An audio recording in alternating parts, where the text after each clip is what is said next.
And welcome to Hired the Podcast. My guest this week is the infamous Richard Rosner, aka the Staffing Shark. Richard, my friend, it's fantastic to have you here today. What's up, my man? Hey, thank you for having me, brother. Oh, my pleasure. Richard, for those out there in the world that are unlucky to not know you yet, tell us a little bit about who the Staffing Shark really is, deep at heart. So first off, the most energetic guy in the industry. I'm not gonna lie. I Hurt back my that up feelings, 100%. That's what it's all about. Just having fun. For me, being just one of them people, it's different. I'm gonna tell you, Travis, straight up. In the last 2.5 years since I created the Staffing Shark, it's been just a lot of fun. I mean, I wear flip-flops all the time when I interview people. We just have fun with it, and I think that's the big thing that we'll talk about today. Engaging people, branding people. That's what I did. I branded my name. Nobody cares about the Richard Rosner, but the Shark. It's going to North America next year and nationwide, so it's awesome. So there's got to be a story there. What happened 2 years ago that made you say, I'm the Staffing Shark. I'm gonna put that out there as my personal brand and really change the way that I'm perceived? You know what, dude? You won't believe the story, man. So I'm sitting at the beach one day, drinking a couple land sharks, which, of course, it's fitting for that, right? So I'm thinking, okay, so I need a name. I need a tag name. Tagline, something like that. So I'm thinking, okay, I'm always in a hunt. I never sleep, and I drink land shark beer. I'm looking, shark. I like staffing. Before you know it, Staffing Shark. There it is. There it is. So what's been the change? What have you noticed that has shifted in your world since you made that shift? I think the biggest thing is with the branding is just the love that I have for the industry. You know, I've always had that love, but now it's on a big screen, you know, of caring for people. I always say, don't chase the money. You know, you chase the candidates will chase you. I mean, I really believe at the end of the day, it's all about having fun and seriously. And when you have fun and you're genuine, dude, the rest is history. I keep telling everybody about staffing. I'm going to talk about this today, Travis. I think we think too much. We got to keep it simple. We have all these ideas. The biggest person to ask is the job seeker. I always say that, think like a job seeker. And when you do that, I mean, they're going to come to you, they're going to tell you what they want. And if you supply that, I mean, there's nothing else you have to worry about. Tell me more about that. What do you mean by that? That they'll tell you what they want. Okay, so basically, I'm on the streets all the time. I love to interview job seekers. I post all this social media stuff. As you can see real quick, I don't post now hiring at all. I don't talk about that crap at all. It's all about being just, what can I do for them? And that's what I think we have to start going to. So when I talk to job seekers, I'm like, how did you find me? What made you connect on me? And they're like, your videos. Your picture of you on your Facebook is a picture of you, you know, with a cell phone on the beach. You seem real. You're not, you know, you have a million pictures of you shaking hands, hugging people, getting them hired. I want to be part of that culture. And when they see that, they're like, dude, this is not like you're just posting jobs. You're actually you're going to help us. And then what I do is, I'm going to tell you the biggest tagline that ever is the job agent. You know, I'm a Jerry Maguire. Show me the money, show me the job. I say this all the time, Travis. You know what? I don't recruit. I represent you. And when you do that, I mean, it's priceless. So how do the right candidates find you? If you're not out there, if you're setting yourself apart by not posting jobs, by not branding the positions that you're looking for candidates for, how do you make sure that the right candidates are finding you? It's just the word of mouth. So the thing is, with me, when I put my content out there on all social media platforms, if I can tell anybody out there, you just can't use LinkedIn. You got to use them all. I'm on TikTok. I'm on them all because there's a candidate out there on different sites all the time. But, you know, if you're looking for an engineer or something like that, and, you know, I tap into the societies. I don't go and just post and hope somebody comes back. I go after them. It's that hunt. You know what I mean? So, you know, you ask a couple civil engineers, hey, can you find me somebody? They'll work for you. Everybody that I get a job is now recruiting for me to find extra people. Mm-hmm. And then you build your pipeline. I mean, and then it keeps going from there to there to there. Before you know it, you know, you're in North America. Then you got people in the UK trying to ask you, hey, can you find people over here for me? So it's a real cool theory that I'm doing right now and concept. That's so simple that I tell everybody about it. There's no secrets, Travis. I tell everybody what to do. I mean, I got two mentors in my life, you know, Gary Vaynerchuk, which everybody knows Gary V, you know, and Tony Robbins. You know, both of them, I study all their stuff. I'm on their team and I have mentors. So that's my two mentors in the last 2.5 years that has changed me in the staffing industry. So let's put ourselves out of a job a little bit here. So What can All right. companies do to do what you're trying to do? How can a company go out there and get candidates excited in them as a place to come work? Because we all know the stories out there right now. There's 2 open jobs for everybody looking for a job. I mean, there is a dogfight for the best people to come and join the best companies out there. How can companies set themselves apart to engage and attract the best talent out there in the market? I think the first thing is you got to be real, and then you got to listen to the job seekers about different schedules. If it's manufacturing, which you see my shirt on, I'm all about manufacturing. The bottom line is, though, people like that 4 days on, 3 off. You got to ask them what they want. And I'll tell you what I've been doing, Travis, is I've been going around to these companies I work with and switch their schedule up. They've been doing 20 years of the same thing, 60 hours a week. I got 4 companies in the last 2 months that have converted to what I said. I'm like, just listen to me. Ask the job seekers, and they converted. So I think the biggest thing is for companies out there, they need to change their culture. We all say we're going to change the culture. It's not about giving gifts and giving stuff. It's about adapting to what they want. I'm a first believer. I don't give any referral fees out, ever, never, because it's about the experience, And I think that's what it's about, So if companies can do that, instead of just saying, hey, I'm going to give you a bonus, yeah, that's great. But ask them what they want.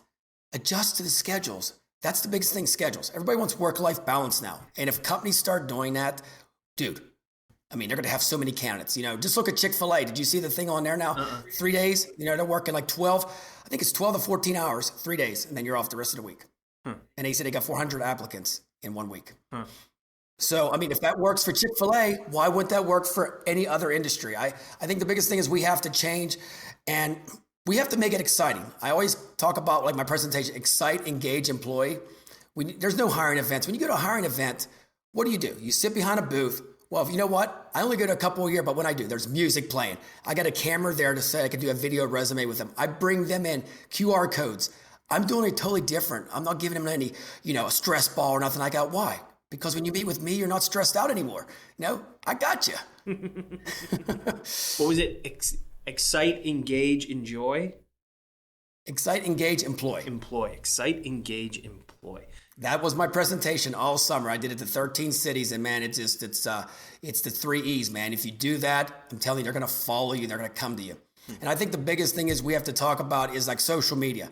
Travis, we everybody on social media, and I get this from Gary Vaynerchuk. We share, let everybody else share your information. If you see anything I put out there, it's not about me. It's about them.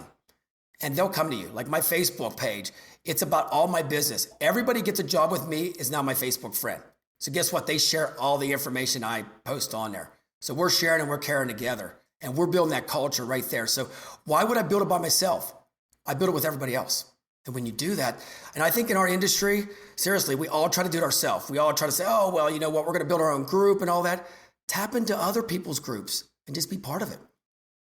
So that's got to be, I'm going to circle back a little bit. That's got to be hard for companies who they've had 3 shifts, first shift, second shift, third shift, maintenance and sanitation since Henry Ford. That's been the schedule. And it's been a shift, especially for manufacturing and in-person work. Because us in our cushy office jobs, we got the life with most employers at least being open to remote work from anywhere. There's no time clock. So long as the work is getting done, most companies don't care when you work, how you work, where you work. And it's a fantastic thing. But if you got to be on site, you got to be on site. I mean, there's no working remote at a plant level. So that's really interesting to hear that you're starting to get companies to adapt to 3-4 day work weeks, longer hours, so you can get the same amount of production. People can create the same amount of value for their employer. But there is more work-life balance. I forget why. I forget what the holiday was. Our office was closed for Juneteenth a couple months ago. Gotcha. And my kids still had school on Juneteenth. So acknowledge the day and celebrate the wonderful event, but I had the entire house to myself. It was amazing how productive I was to not have to think about work, to not have to think about parenting. And for people to have that ability. You talk about work-life balance. So much of our time, I think, especially as parents, I don't know if you have kids or not, but there's work, and then there's being a parent, and there's. I love my kids to death, but those are two jobs, and like 100%. And where's the balance of self-care and taking care of your own individual self versus taking care of your job, taking care of your family? If more employers are giving people the freedom to take care of themselves, I think that's an incredible step forward in the evolution of work. You're so true, and I believe that 100% mental health. I call it me, it's mental excitement, me day. It's just have a good time with that. But what I found out, getting back to the factory work is like, if they're there 8 hours, they just put a couple more hours in. 12 hours isn't going to hurt them. Then they get a free day off, basically, So it's like, it's a win-win. 1 week you work 36 hours, the next week you work 42. I mean, it balances out, and at the end of the month, you're only working 15 days instead of 20. So, I mean, and you're still getting the production done. That's the thing. They're getting the production done. Everybody's happy. Everybody's doing what they need to do, and we're not slaving on 6 days a week and all that good stuff. That stuff's gone. Mm-hmm. So what are some other things that companies can do at the front end to really engage with the workforce out there? If they can get them in the door, and they can listen to what the best candidates want, and they have the open-mindedness to accommodate them, what can they do on the front end to start to engage that talent? Because it's so damn hard right now to hire people, especially if you haven't already built an employment brand. If you don't have a culture that people are out there finding and engaging. If you don't have billion-dollar internal marketing machines to put that brand out there, what can companies do now? And maybe it's nothing to attract the best talent now. I think the first thing is, though, you have to have a bump scale. Once they come in, there's got to be something they can work for, incentives, different things like that. I think the first day they come in there, after the first week, what I do with my contract workers, ask them, what do you like and what don't you like? And then you start giving that survey and that feedback of, what's going on. If it's not, enough water or simple things like that. I don't have enough of a break. Maybe instead of 15 minutes, you give me 20, an extra 5 minutes, things like that. I think when you do that and you start asking your front line what's going on, they'll be more appreciative. And that's just like us in the staffing industry. I mean, I ask my recruiters all the time when I go into staffing firms, I ask the recruiters, I tell the owners of the staffing firms, I'm like, dude, you got to ask your recruiters what's going on with this, CRM system, the ATS, all that good stuff. So it's the same thing in manufacturing or any company. You got to ask the front line. Ask them every couple of weeks. Hey, is everything okay? And sometimes, I'll be honest with you, Travis, I don't think they ask that because they don't want the bad answers. But I love bad answers because I can correct that. Mm-hmm. Well, it's also not only asking the questions, but creating a fast environment of trust so that those new employees, those new team members, they're not scared to give honest feedback. I think too many times people are there's still that old mindset of, it's almost Stockholm syndrome, where the employees have become terrified. They become beholden to any employer willing to give them a job. And it's shifting a little bit, but they're terrified that if they would give an honest answer that was negative in some way or asking for improvement in some way, they're terrified that they're going to get looked down upon as a complainer, as somebody that's just trying to rock the boat, and they're scared to give that honest feedback. They are, and we have to. We're in this day and age now where even like in our industry, if somebody says no, that's okay. We can accept that, and I think that's the biggest thing we have to accept now. It's okay to have. It's not bad information. It's information for us to gather so we can grow from it and learn. We have to listen and learn. That's the biggest thing with companies. If you listen and learn instead of saying this is my way or the highway, that doesn't work.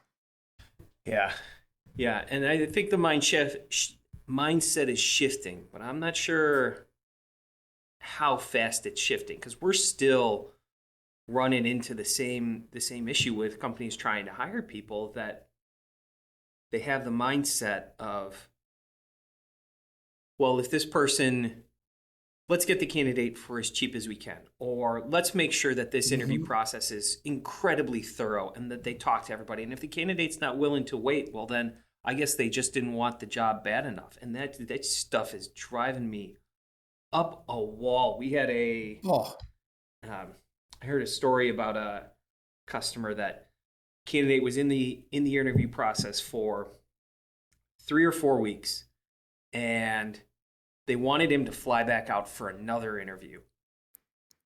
And the recruiter found out from the candidate, they had a good relationship, that there was another company that was showing interest. They were getting really close to making an offer, a company that we weren't working with. And the recruiter went to the company and said, hey, we got to move fast. There's a good chance that if we don't move real quick and get an offer out soon, if he's the one that we want, we're going to lose him. And the client, the hiring authority, had their assistant respond and say, sorry, he's been really busy right now, but he wanted me to tell you that good things come to those who are patient. And I just about lost my mind. That is, in this day and age, that is, I don't think that proverb stands very well. Okay, so I got to ask you, so good things come, patience. How's this person getting paid every week? I mean, come on. We got bills to pay, right? Patience is not going to pay your bills. Well, especially, he's got other companies showing interest. There's other companies that are going to make him an offer. And if another company is willing to move fast, identify a candidate as somebody that they're interested in, they're willing to show that interest and do it fast, what does that say about the process of working for a company? This other company that takes a month and a half to make one hiring decision, what does that say about getting anything done in the company? Well, you know what I always say, within 48 hours, if you don't want my candidate, trust me, there's other companies out there, because that's what I do. I'm going to market that person at a bunch of places. My whole goal is to get that person hired and happy. So if it's not with you, it's somebody else. And I tell you, 9 out of 10 times, you got to put the pressure on them, and they're going to they come back with an answer. If not, sometimes if they wait too long and I say, well, it's gone, sorry, then they feel guilt. Then the next time they change their story. But that's a story where, Travis, some of them companies that I will say out there in the staffing industry, we got to say, I can't work with you anymore. I'm sure you're the same way as me. I turn companies away because I can't have my candidates wait forever. It's not worth it.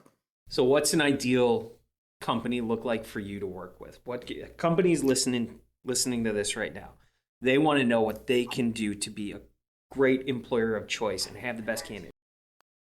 I think the ideal one is somebody that has passion, somebody that's going to work with me. You know what? We work together. I want us where I'm with the HR and the hiring manager. We can drop some maybe F-bombs. I'm going to joke about it because that means we're building a good rapport. If you don't like that candidate, tell me. And I'm going to tell you why I think you should interview that person. But I think it's a company where we can adapt together. We can change together, because at the end of the day, they need workforce. I'm here to provide it, but the workers have to be happy. So if we can put all of them together and just be a team and collaborate, I'm not stepping on toes, collaborate together, dude, you got me for life, man, and I'm going to bust my ass to get you every candidate you can have. So I think that's the biggest thing we have to worry about, collaboration now with people. We're not stepping on nobody's toes. Companies that just want to burn and turn, I hate to say it, that heartbeat body, I don't want no parts of that. I want somebody that when I represent them and put them there, they're like, wow, Shark, in about 2 weeks, I hate this job, which I've had that happen before too. Companies, you know what? I always feel like with our candidates, you know what? After a week or two, after I talk to them over and over, if they don't like that fit, it might not be the company, it might not be my fault, it might just not be a fit for them. So we'll try them somewhere else. But I always tell companies at the end of the day, man, you got to treat the candidate with respect. And Travis, one thing, I support my candidates 100%. Unless they're in the wrong, I'll go to bat for them, because you know what? You're not just going to get rid of my candidate because they didn't follow up after day number 2 or something like that, and we see it all the time. They're like, well, this person might not be a fit. You don't know till you got to spend a week with them, train them. You might have to train them a couple of times over and over.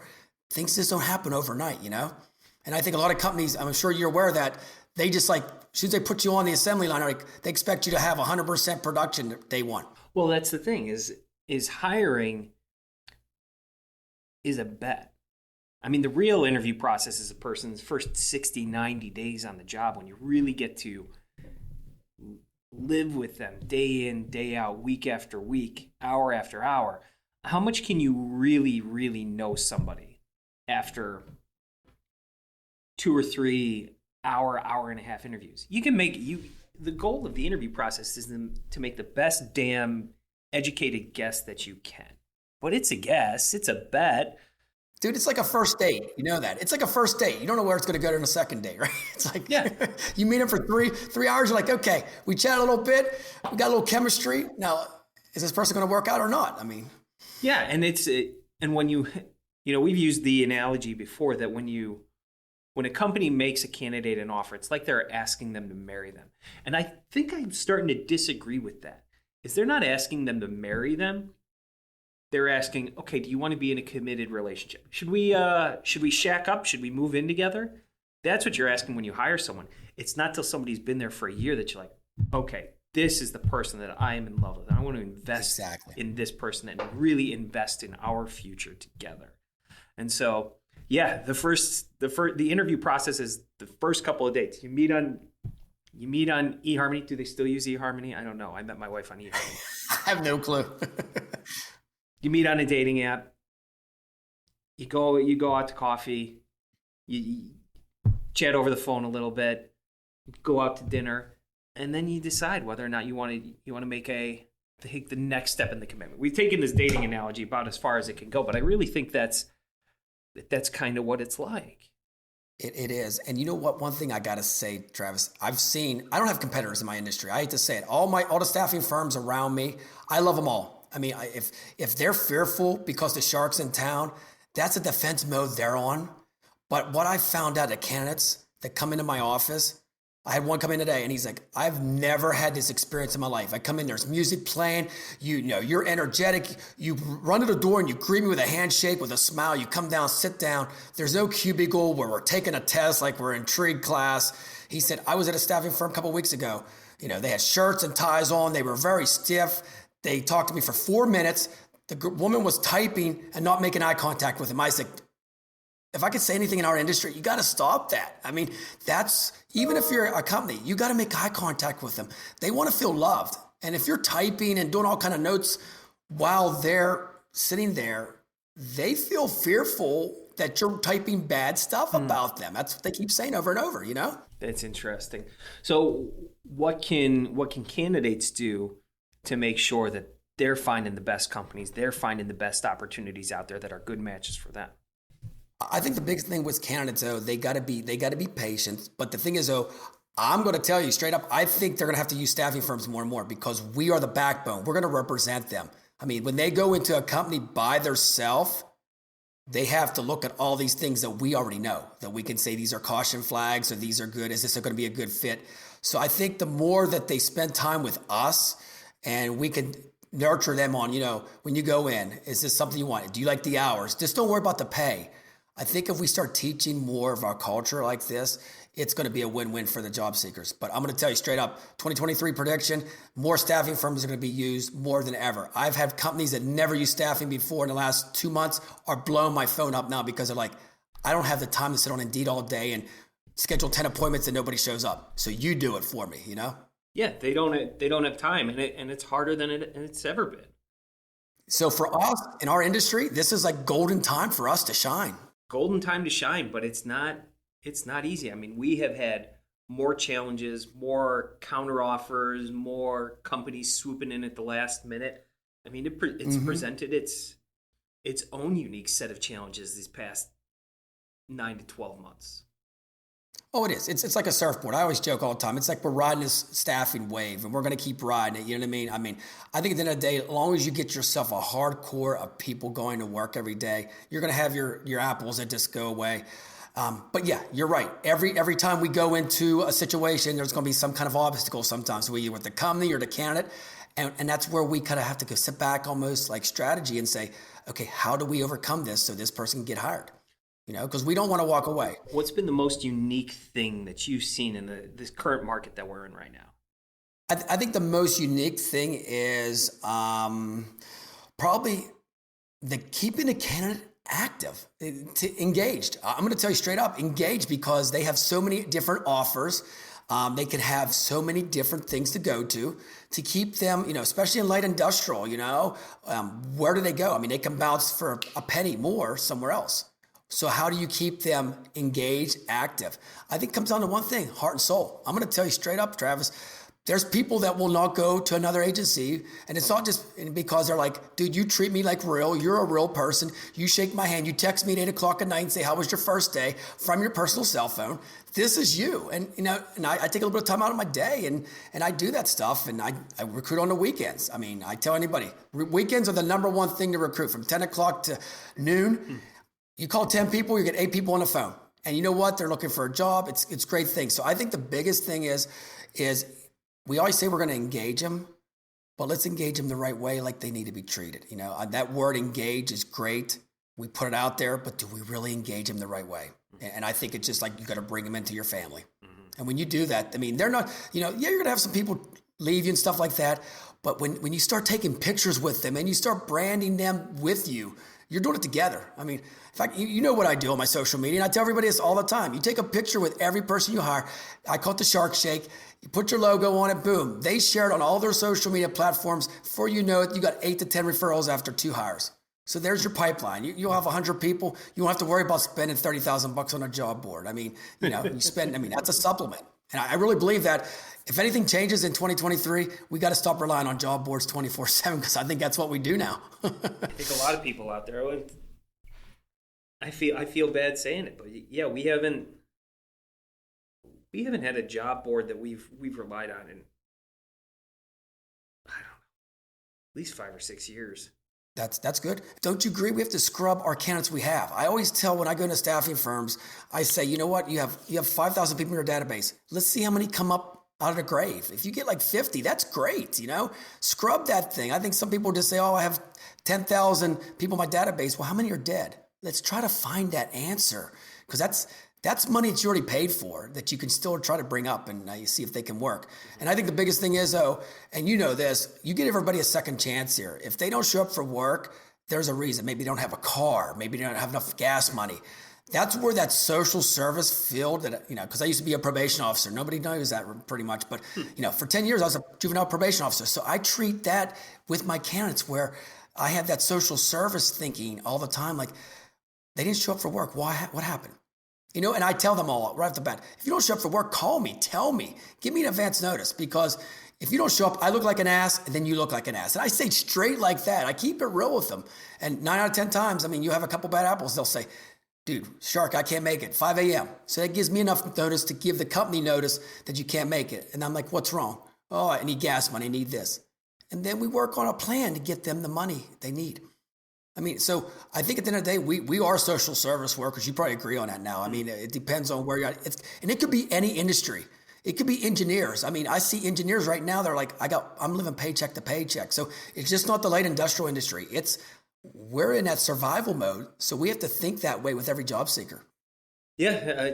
I'd be curious to know what are some of the other similarities between your early career as a probation officer and working in this industry now. What was that transition like, and what are some of the other lessons that you've carried over? Yeah, I think for me, the biggest thing that I carry over in a transition is just, I can't keep saying it over and over again.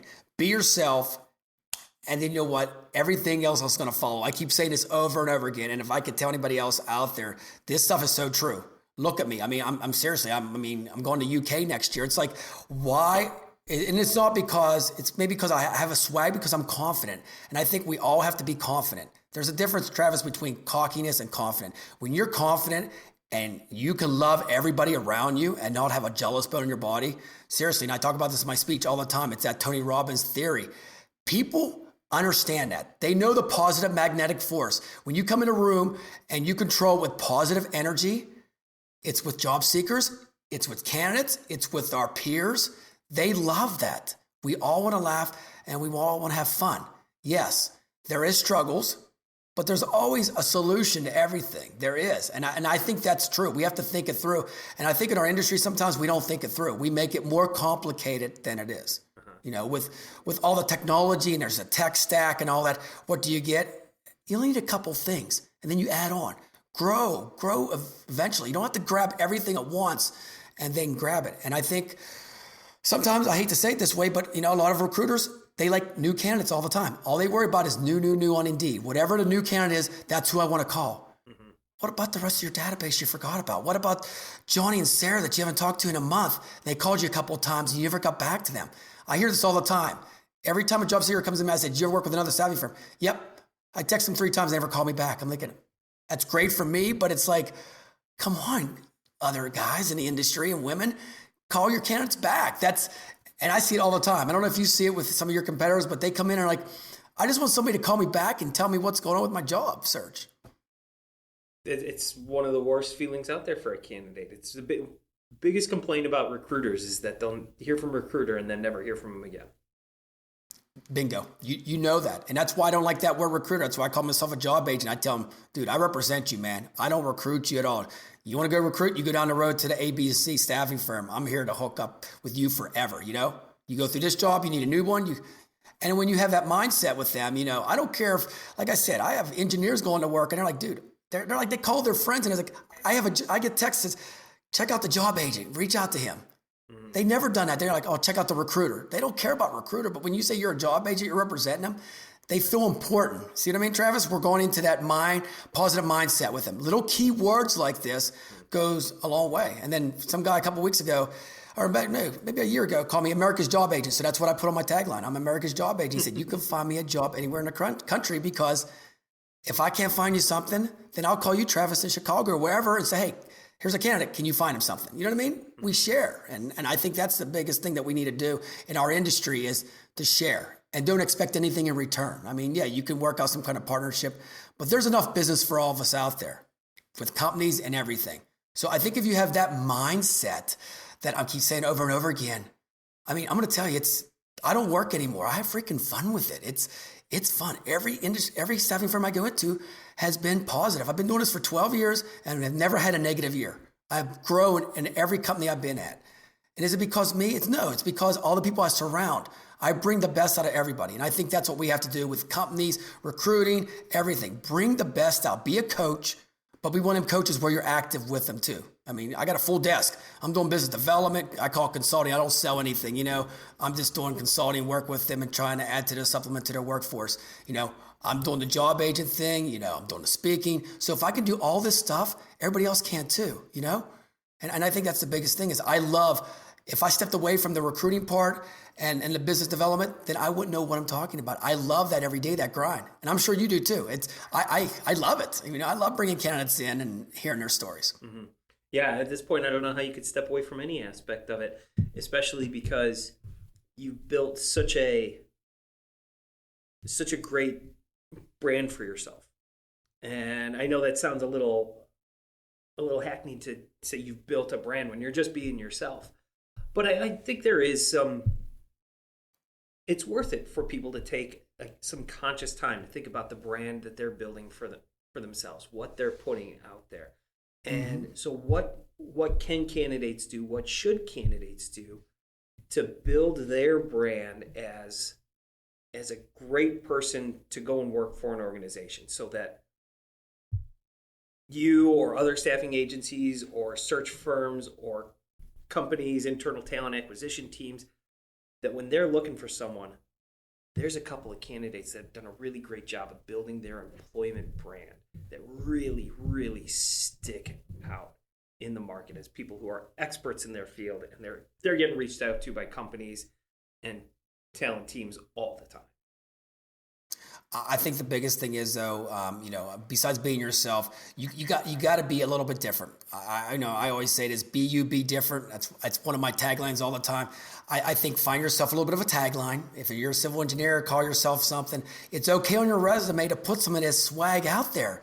Our resumes don't have to be boring anymore. I mean, have some fun with it. Put some character to it. I'm going to be a firm believer. I think anybody that in the industry should do a video resume. I love the 2-minute video resumes. Companies down here in West Virginia, Pennsylvania, Ohio are loving it now. I mean, a 2-minute clip like American Idol, boom, in and out. And that last 15 seconds, 20 seconds, I teach them like American Idol. Tell them what's in it. Look in their eyes like you're the president of the United States and say, hey, this is what I can do for your company. I can't wait for you to call me. and bring that voice tone out, it's a win-win all the time. So I think at the end of the day, you know what? Just don't put down I got an education, I did this and this. People want to know your hobbies too. You know, if you're an Eagle Scout or if you're this, put that out there, but be proud with it and put some, examples. I mean, we want that. I mean, a college degree only goes so far, Travis. We know that now. You know what I mean? It's us, me and you growing up, it was like you either go to college or the military. That was it. Now it's like there's so many other options. Trade schools. When I speak at these different high schools, I always say, there's niche. You could be a baker, you can be, electrician, and they'll pay for everything. The trades are the way to go right now. If you're business savvy and you get an HVAC degree, hell, within two years, you could open up your own and make all kind of money. I mean, so it's really what you want to do. I love how people say, you know what, well, I want to make my parents happy. At the end of the day, I say, you know what, make yourself happy. And I think that's where that candidate is coming in, where, you know what, don't follow anybody else's footsteps. Right. If you have somebody help you with the resume, make sure you have input on it. Just don't have somebody that you pay to write you a resume and say, this is what's going to work, because it's not your words. Put some of your words in. For me, I like to I sent you emails, exclamation point everywhere. You're like, holy shit, this guy's always got capital letters and all that stuff. But that's me. So whatever you like or whatever you do it in your resume. But make it creative too, I know some other countries, sometimes they put their picture on there, I know. So there's never a wrong way to create a resume.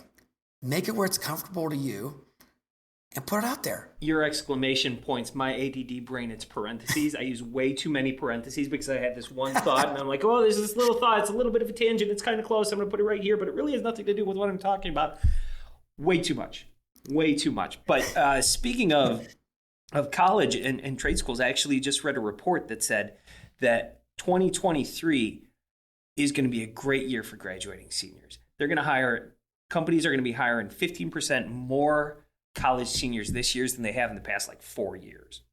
And so the advice to the kids out there, people that are just graduating, what should they be doing right now to put their best foot forward at landing the best spot that they can once they're graduated? I think the thing is experience. Right now, if you can do an internship, even if it's a volunteer opportunity somewhere, do it. If it's Habitat for Humanity, if you're in the social service field, whatever you are, tailor something. Doesn't have to be paid. People like that experience. And I think the big thing is, put yourself on social media, but be clean about it. I tell so many students out there, watch what you put out there. The spring break stuff could kill you. You know what I mean? I mean, it's, thank God we didn't have that back in the day. We had MySpace, right, Travis? That's about it. I wonder if my MySpace playlist is still floating out there somewhere. Yeah, I think it is. You know what? Then we have a friend. What's his name? Tom. Everybody had Tom as his friend, right? The first top 10. No, do you have any clue what the hell we're talking about? Do you have any idea what MySpace is? My older sister's out of MySpace. I would look at theirs. If they brought it back, it was actually, I liked it better than Facebook. I ain't gonna lie, because you could put your music on it, pop up. It was high def. It was it was pretty awesome. But no, I think the students now, I will say one thing about the Gen Zs, and you've probably seen it. I met a couple last week and I did some videos on them. They are the brightest, sharpest people around. If anybody says they're lazy, I'm the first 100% to defend. No way. All they want is they want you to listen to them. Am I right? Gen Z is going to save the world. I have no doubt. Yes, these kids are amazing. They are passionate. They are bright. They work hard. They're going to solve the climate crisis. They're going to solve economic crisis. They're going to create. They all like everybody too. They want to get along with everybody. World peace. Yeah. 20 years from now, once a 25-year-old gets elected president in 20 years, they're going to save the world. They are. And then you know what? And I talk to them all, and I say, just listen to us. You don't have to take everything, but listen to us. We want to be loved. And they still like the face-to-face. Everybody says, oh, Gen Zs want to do everything virtual. No, they want to be face-to-face with you too. They like the embrace of the hug, the fist pump, and all that stuff. They're so smart. They're beyond something that me and you probably never had, because, I still remember 18 years old, I'm looking at the World Book Encyclopedia still, trying to look at what the states were, and now these kids are like, they're 5 years old and they know everything about everything. So it's exciting times. But what they want is they want something, they're hustlers. They like to do side gigs, which is great. If it's social media, whatever, they always like to hustle. That's one thing. But at the end of the day, they want something for passion. So companies out there, if you want to hire Gen Zs, I'm going to give you one tip that they want. They want somebody that's going to care about them. They want somebody that has passion, somewhere they can grow, and just listen to them. That's all they want.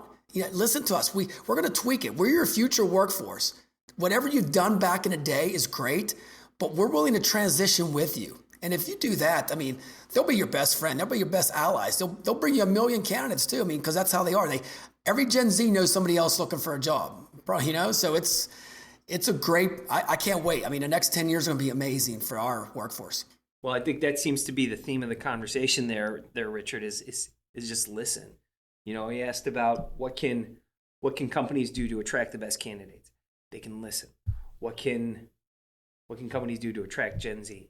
Listen. What can you do to find the best job out there? Go out there and talk to people and listen to what they're offering. And if we all took that advice and just a little bit better job of listening to what people are saying to us and not waiting to talk, how much better would we all be? That's it. Here's the secret. Just zip it and listen. Richard, thanks a bunch, man. I really appreciate it. The Staffing Shark. Anything else you'd like to add, sir? No, I thank you for coming on and having me on the show, man. I'm blessed. I want to thank everybody out there. Anybody that supports me, I love you all. Seriously, I do that, Travis. As you know, I'm the full 100% man. I carry the passion of staffing on my sleeve, man, and it's exciting. So anybody that needs to reach out to me and just have a staffing chat, give me a call, man. I'm always here to chat about the industry, and we can work this out together because we're all a team in this industry, Travis. We're all a big family. I always tell people that if you're part of ASA, if you're part of NAPS or whatever, we're all big family. And at the end of the day, it's all about having fun. So if you guys have a chance, it's easy to find me. All you have to do is look up Staffing Shark.